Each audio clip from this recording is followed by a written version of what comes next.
Hi, crafty friends. I'm Tricia Morris from Club Scrap, and welcome to my warehouse based in Neenah, Wisconsin. We are here for a night of loving handmade books. I have a collection called Lovebirds. It's really adorable, and from that one collection, which is actually a page kit designed to make 8 12 by 12 pages, we are going to go another route tonight and turn it into a glue-free book. So this is the 5 by 7 glue-free book that we're going to make. And basically what's glue-free about it is everything to do with the assembly of the cover. The pages themselves actually get linked together with some adhesive and an accordion style, but this essentially is the glue-free book. Now, as I was transforming our Lovebirds page kit into this book, I realized that mathematically there was potential for a second book to be made. So we're not going to just make one. We're going to make 2, and the other one is a miniature version. It's 3.5 by 5, and it's absolutely adorable and requires very few skills. So you do need a trimmer, and you need your smarticles. We're going to be doing some measuring, but you will be fine. I'll walk you through it. And speaking of, I think if you're going to tackle this project, I recommend watching this. I'll go at a pace that's probably too fast for you, but you'll get the idea of how it all comes together. And then grab your Lovebirds kit. This is on special on my website right now, clubscrap.com. And then you can follow these steps at your very own pace. Let's just go ahead and get started. You'll need one Club Scrap page kit, and this time I'm using the adorable Lovebirds collection since this is a nice love theme project. It contains all the ribbons and embellishments that you need, plus all the papers. In addition, you will also need one sheet of Club Scrap's folding board. This is a nice archival material, and it's strong, so it's going to make a really nice book cover for us, as well as a guillotine style trimmer. This model by Fiskars is my preferred one that I carry at Club Scrap. I'm also using my infamous accordion pocket file to help us stay organized. I have 4 pockets, A, B, C, and D, that we'll be using to organize all the pieces that we trim. But if you don't have something like this, just plan to use 4 piles. You can label them A, B, C, D with a post-it note if you like. This file just sits right underneath my trimmer to hold it vertically on my work surface, and that way it's easy to access everything as we go. As with almost every Club Scrap project, we'll begin by putting the papers in the order in which we'll be trimming them. So I'm starting with this folding board. I'm just going to put that on top of my trimmer. And then we're going to find the dark pink plain. Now there's a dark pink, a cranberry, and a light pink. So that's the dark pink. This is the cranberry that we need next. Then one sheet of blue. All of this is right in this Lovebirds kit. One sheet of white plain,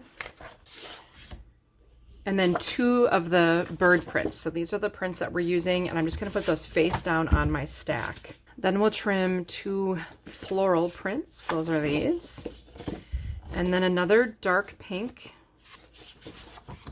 Then the light pink, which is very, very pale. Then we'll continue with 2 more cranberry. That's this really deep red. It's beautiful. Then another white, a light pink, a dark pink, and the blue. That's all the regular paper that we have. Plus there are 2 sheets of cut-aparts, and at your own pace and time you can trim these cut-aparts apart into different sections of artwork and use this to decorate both of your glue-free books. So those will go face down, and I'll flip the stack back over, which brings us back to that folding board sheet on the top. Now, since the folding board will not be folded in this case, it doesn't matter how we put this into the trimmer, and we're going to trim just at 7 inches. That's going to be the most common measurement of our whole entire project. Now rotate, and I'm going to give you a weird measurement, but you can manage it. It's no problem. It's 10 7/8. So basically it's almost 11. It's halfway between 10 3/4 and 11. We'll find 10 7/8. Then trim at 10 and 5. And these are going to be the covers for our 5 by 7 book, and those will go in pocket A. Next, you'll see 2 remaining strips. The skinniest one also goes in pocket A, and the larger one can be set aside as a scrap. Now the remaining 5 by 12 we'll trim, again, it's sort of a weird measurement. It's 7 5/8. Now that's halfway between 7 1/2 and 7 3/4. You're going to find 7 5/8. And then 7 and 3 1/2.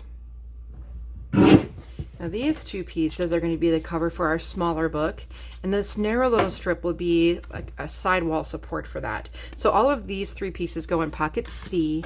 That leaves you with one squarish piece of board left. We'll set that aside as a scrap. Moving on, we have a lot of papers to trim the same way.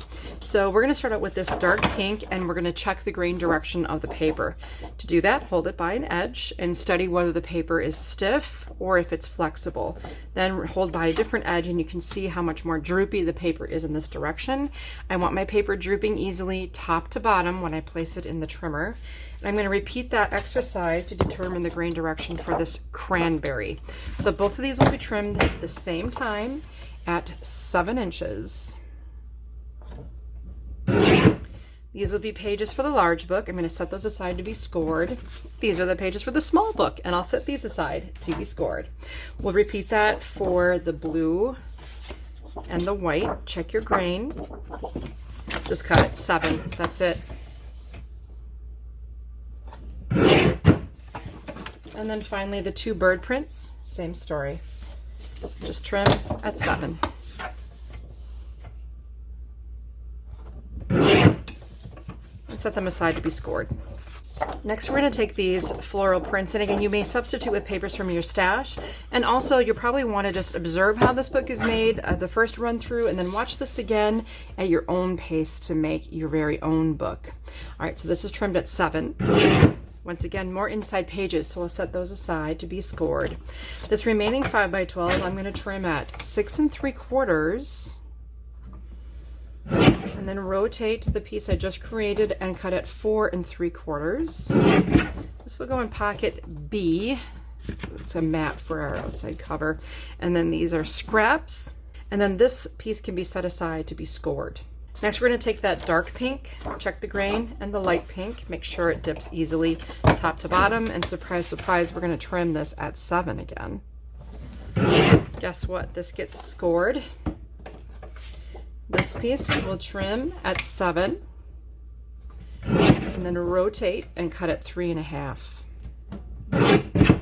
This will go in pocket C. This is a scrap. And this can go in pocket C as well. Next, 2 cranberry. So grain, once again, every single time the grain goes top to bottom. And I bet you can't guess our first measurement, 7 inches. One more time. This time we're rotating and trimming at 7. This will go in pocket A. We have a 5 by 7 here. One of them can be set aside to be scored, and the other is set aside as a scrap for decorating later. And then we have one more 5 by 12 strip. Let's trim that at 9. This goes in pocket A, and this is a little scrap. Okay. Finally, we have 4 sheets remaining. We'll place these into the trimmer, and the grain direction does not matter. And it's because we're not going to be folding this paper. We're going to turn these into photo mats. So we'll cut at 10 1/2 and 6 1/4. Rotate, cut at 8 1/2 and 4 1/4. These two sets of pieces that are the same size go in pocket B. And this can be set aside as a scrap. There's another longer strip here. Trim horizontally at 6 1/4, going into pocket B. And then the remaining 2 sections are scraps, but we can definitely use those. I have 2 more pieces left, the dark pink and the blue, and we're going to cut them the same way. So 10 1/2, 6 1/4, rotate, 8 1/2, 4 1/4. So I've got 4 more photo mats here. These are 4 1/4 by 6 1/4, so you can just slap a 4 by 6 on there. Those will go with the others in pocket B. This is a scrap. This remaining strip will cut at 6 1/4. This will go in pocket B again, and the remaining pieces are scraps. As I mentioned before, the remaining 2 sheets that we have from our kit are all decorative elements that we can cut apart at our own time to decorate our book. So I'll just set these aside for now and grab my score pal. Once you sort through all of the pieces of paper you've trimmed, you will find a whole bunch of sheets that are all the same size at 7 by 12. We'll score these at 5 and then flip bottom to top and score at 10. So again, one shot, you're going to score horizontally at 5, flip, and score at 10. That's all there is to it. Do the same thing for all the rest of the sheets in this stack.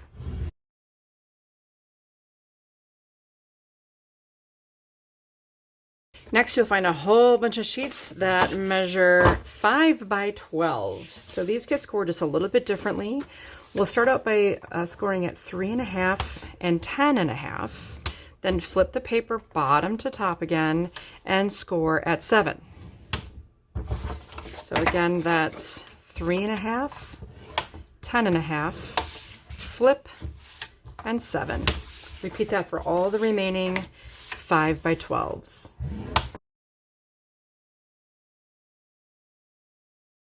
As far as filing goes, these larger pieces, the 5 by 12s, can go in pocket D, and just put them at an angle because they're too wide for the folder. And these larger 7 by 10s, those can go in pocket B if you want to have those tucked away safely. Now we just have 2 more pieces left to score. These are going to become the spine of our book. So I want you to start out with this one, scoring vertically at 2 and 3 inches. And this can go in pocket A. And then we have, I guess we set both of these aside, but we only need one, so the other can be a scrap. Now this is 5.25 by 5. So make sure you're scoring horizontally so that the 5.25 inch edge is aligned with the top of your score pal. We'll score at 2.25 and 3. And this can be placed in pocket C. With all of this prep work done, I'll get rid of my score pal and clear my workspace. You are going to love how simply this comes together. I'm taking everything out of pocket A, and while I know I promised a glue-free book, we will be doing just a little bit of gluing. I decided right away that we are going to reinforce the spine of our books. We might as well just get that out of the way. I have made a crease on each score line of my spine, which I think measures 5 by 7. I'm going to apply some bookbinding glue to this piece of black folding board, and I'll place this on what will be the inside of the spine. It will match right up with the edge, and it's just going to give my book a little bit of extra strength on the outside edge, which I think is really a nice advantage. Again, that's what using folding board is all about. It's a wonderful book building structure. Okay, now we have these weird shaped pieces plus our book covers, and these come together in such a cool way. Begin by placing the piece of folding board centered top to bottom onto one of these pieces that is 5 inches wide by, I believe it's 9 inches tall. So the widths are the same, and this is a little bit longer. I have it centered top to bottom. And now simply take this flap and wrap it around the folding board. If you would like, you can use a bone folder to burnish the crease, and then do the same on the other end. Just give it a little bit of a wrap around here. And you can repeat that for the other book cover. Then remove the prepared little folds from the black folding board. And now you need to find out, since this is a square, you need to find out which direction the grain wants to bend. And obviously when I do this, I get no resistance at all. So I want to center my cover onto the paper so the paper will bend in the direction it's about to be folded. So if you just center that up nicely, and each of these flaps becomes a tab just by simply wrapping it around the cover. Repeat that for the other cover. Okay, with that completed, we just need to make one little snip with our scissors. This is the one that's tall and has the narrow tabs. We're going to make a little slit or a little dart that just brings the paper, from here about to that fold line. We're just gonna bring it in just a little bit so we have a little bit of an easier time with final assembly here. So here we go. This is how it works. The cover has been wrapped with this piece of paper. We have these long flaps, right? And between the cover and the folding board, there is a slot. What you can do is take the second piece, make sure it's covering the exposed board, and slide it into the slot created by the other cover, okay? Then turn to the other side. This is the end that has the tapered corners you created. And we're going to shove that down into that little slot between the folding board and the outer wrap. And look, our book board is covered on all sides with just 2 sheets of paper and no glue. Isn't that neat? So once again, I'll take the other cover and repeat the process by adding my little darts so that I can easily slide this in. So here I have my piece with the long flaps in place. I'll take my square tipped flap, slide it in to the slot between the folding board and the cover paper, making sure this is wrapping around to the unfinished or uncovered side of the board. And all I have left to do is take this taper tab and shove it down into the slot. It takes a little bit of force, especially working with a heavier cardstock, but once that's done, that's a really nice looking cover. So basically what will happen is after we prepare inside pages, this piece will become the spine, and you may be able to get it in there, but one thing I would suggest is a similar type of tapering from the end to the fold line, just a tiny little dart out of that, so you can easily feed this into the slots on the book cover.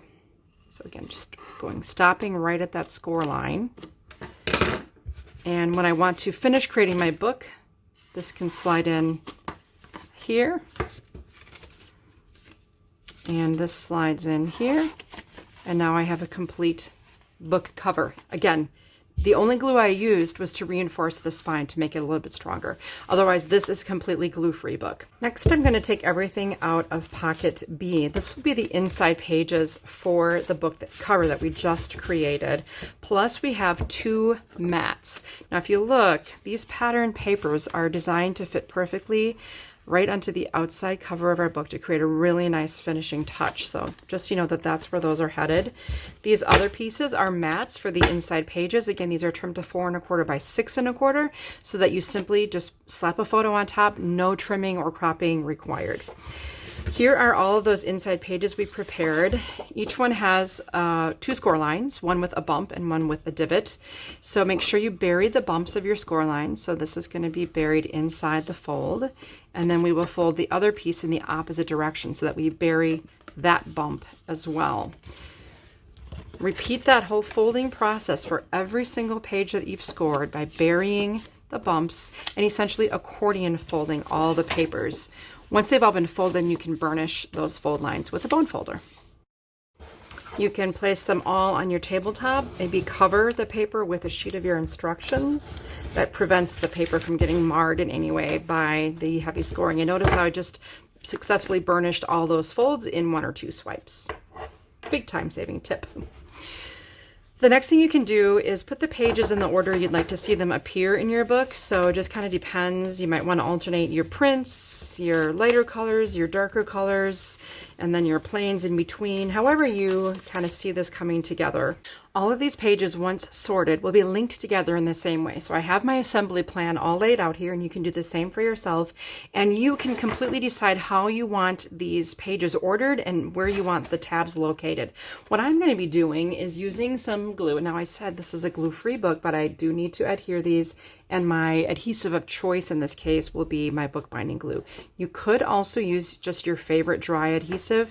I like to use a wet glue for situations like this when I want time to be able to adjust the paper that I'm attaching to this flap. So here I have a valley fold starting, and then I have a mountain fold here.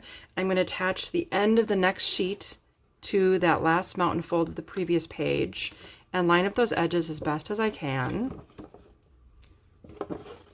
I'm not going to tuck the tab over the top of this because it will alter the size of my book pages, and I don't want that. I want it to be nice and consistently sized. So now when I close this, I can see yet another tab, which I will place my adhesive on the flap and connect the free edge of the next sheet. So I can line that up, make sure it's nice and straight, and adjust as needed. Again, the advantage of using a wet glue for this situation. Looks good. Then I have another tab, and I'll just proceed by connecting all of these pages end to end to create this long accordion for the inside pages of my book. Now that this book block is completed, we're almost ready for final assembly. We have to do a little bit of preparation, however, and I think I'm going to have you do the same thing. Once you determine the first page of your book, we'll want to taper these ends or the sides just a little bit so this can slide easily into the covers that we've prepared. So again, notice I'm just with my scissors. I'm cutting a very small dart into that first sheet so that I can slide this in. Now on the other end, you'll notice you'll have this extra tab as well. That needs to be removed, and it can be done so just, you know, with just a scissors. It doesn't have to be anything accurate. You can use a trimmer as well if you want a nice straight line. Just removing some of that and then just adding a slight dart so I can slide this easily into my cover.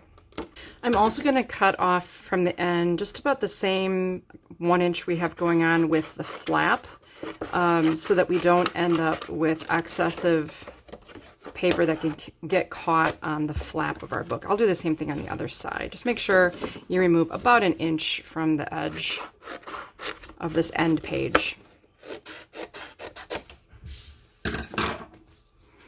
Okay, now for my covers, I'd like to have a closure, and there's a lot of ribbon that we include in every collection. Much of it would be very appropriate to help us create a closure for our book. So I'm going to take my covers, and this is the one that's vertically been wrapped. That gives me access to the side of the book where I can thread my ribbon between the layers of the cover. So that's between the folding board and the cover paper. I'll do the same for the back cover. Next, I'll take the end paper here and slide this into the same spot where the ribbon is living on each end. So now my covers are officially going to be attached to the book.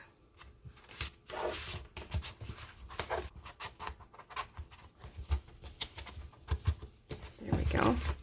Now for the spine, the ribbon will be totally adjustable. I'm going to pull some of the ribbon out so that I can get the spine in between the ribbon, and also just thread that into the slot for my cover.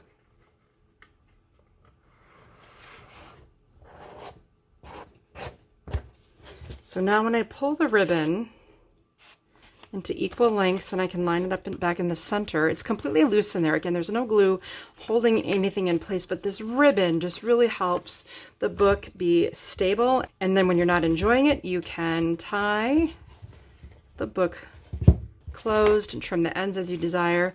To decorate, I'll just take my standard adhesive and just add some around the perimeter of this printed piece, and I'll place this on the outside front cover. And I can do the same for the back cover. So when you open your little book, it has tons and tons of decorative potential. All those accordion pages. This would be a wonderful gift for a bride or for a shower gift. And then you still have all of these pre-cut photo mats now that you've prepared that will fit right in scale onto these pages wherever you would like them. Plus you have the cut parts that can then be added. Originally, I intended to just stop here with this one book, but what I found was, as I was trimming all the papers, I ended up with these 5 by 12 strips, which, believe it or not, beautifully make a second book of the same nature, just in a different size. So what you'll do for that pocket C material is, once again, you have your spine, which you can fold by burying the bumps. Take your bookbinding glue and add your support for the spine. Next, take the long pieces and center them onto the folding board and make your tabs.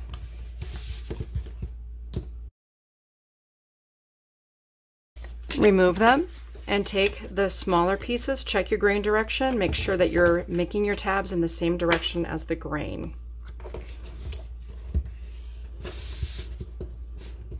These tabs are a little bit shorter by mathematical necessity.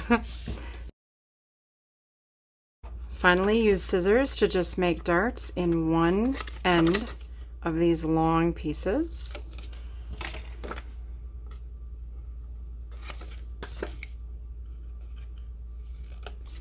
And you can choose to keep the pink with the pink or crisscross, which I'm going to do. So I'll take, just like before, insert the squared edges onto this side, cover the exposed board, and then slide the tapered end on the other end.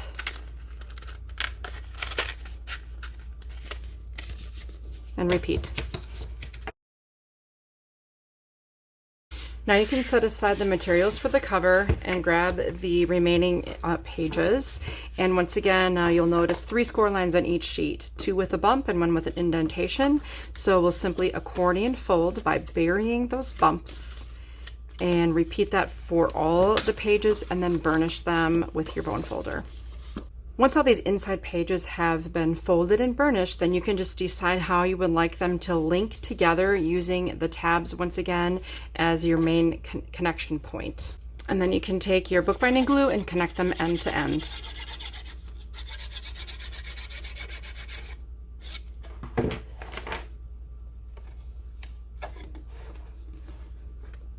Since there is an odd number of page faces in each one of these links in the accordion, the assembly will just alter just a little bit differently than it did when we only had 2 panels in each section for the larger book. So here we have our really nice looking long accordion. And we can think about how we want to assemble our book. But first I will go ahead and just make those little darts and remove a little bit from the end here so that it doesn't get caught on the lip of my cover. Again, you can certainly use a ruler, a craft knife, a trimmer, whatever you feel more comfortable with for this final assembly. This is pretty rough. All right, for this closure, I'm going to use this pretty ribbon that was also included in the Lovebirds kit, and I'll thread it through the cover just like I did before.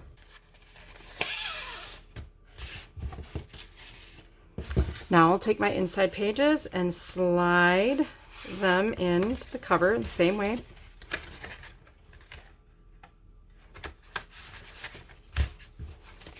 Then make sure the ribbon is kind of free of the spine area, and I can take my spine piece and thread that into the covers.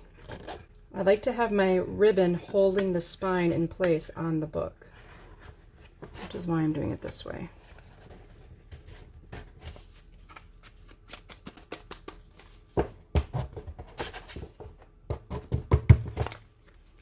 All right, once the spine has been installed, you can then work on centering up the ribbon.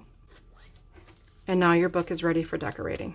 So again, that's one Club Scrap Special Edition page kit called Lovebirds. Turns itself into one large 5x7 glue-free book and one mini 3.5x5 glue-free book. Again, the only glue involved was really just linking our accordion pages together for the inside, but I just don't think there's an easier way to make a handmade book, and the results are beautiful. Now, when I come back, I'm going to show you what these look like when they've been embellished with the items that came in the Lovebirds kit, as well as the cut-aparts. The nice thing really to get this project to the finish line is that all of the embellishments and the decor for your book is included right in that page kit, so you don't have to be hunting around for things that match. It's all right there. So here is the finished book cover. I've incorporated some of the ribbon, and then let's just take a quick tour of the book. The photo mats that we created were added, and really it's just ready for pictures. I've used the washi tape, all the border strips from the cut-aparts, the little brad and the little flower sequin, just all the things, all the little details that finish this off so beautifully. And nary a scrap of this collection was left, but I did use what was left from after the 5x7 book was done to fully embellish that little 3.5x5. Isn't that just the cutest thing ever? So here we have our pages. The washi tape just adds so much, and ready just for smaller pictures. How nice is this? Just a nice purse-sized book to give to someone you love and care about. So we here at Club Scrap do make a page kit every single month, and what's neat about this project is that you can make it out of any Club Scrap page kit, not just the lovebirds. So for example, this month's page kit is called Zest for Life. It's released in January, so it just started shipping to our members all over the world. And this fun set is all about citrus and zest and, you know, lemons and limes and oranges. So I went ahead and transformed this particular kit into the 5x7 glue-free book. And I decorated it with the cut-aparts, ribbons, and everything else that comes in this collection. Isn't that a fun book? So just by changing up the kit, you have a completely different look, even though you're following the same basic instructions. And then, of course, there's the miniature version of this book as well, with the beautiful ribbons. This is a silk ribbon that was included in the kit. And all of those little cut-aparts just really finish it off perfectly. This would be wonderful to just summarize a cute little vacation maybe that you took. Remember those? Remember when we went on vacations to places that were sunny and warm? Those were the days. Now, I did mention that we have a subscription to a page kit. We also have a card kit, and the subscription is just $21.95 a month. There's no minimum time obligation. It's my job to earn your loyalty. So I'd love to have you join us, and if you do and use code GLUEFREE within the next week, I'm going to give you the kit to make your very own accordion pocket file. Since this is such a critical component to your success with my method of scrapbooking, I think this would be a great way to welcome you to the club. If you're not quite ready to join, but you still would like to shop, non-members are welcome to shop anytime. So again, if you use code GLUEFREE at checkout and your order's over $50, your shipping will be free.